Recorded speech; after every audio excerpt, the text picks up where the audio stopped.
কাউকে ভেঙে দেওয়া খুব সোজা, কিন্তু গড়ে দেওয়া খুব কঠিন।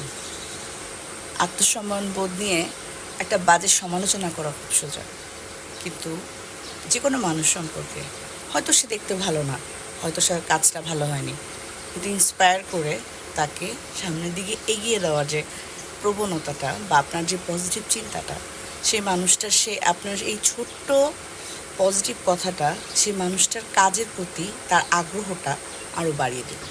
এই জন্য সবসময় নিজেকে নিয়ে না ভেবে আপনি যার সাথে কথা বলছেন সে কিভাবে কোনো কিছু চিন্তা করছে সেটা নিয়ে চিন্তা করে একটা মন্তব্য করুন। দেখবেন সে যেমন আপনাকে পজিটিভলি নেবে, আপনারও তার সাথে কথা বলতে ভালো লাগবে, আপনিও তার কাছ থেকে কিছু হলেও শিখতে পারবেন। খুব ভালো থাকবেন।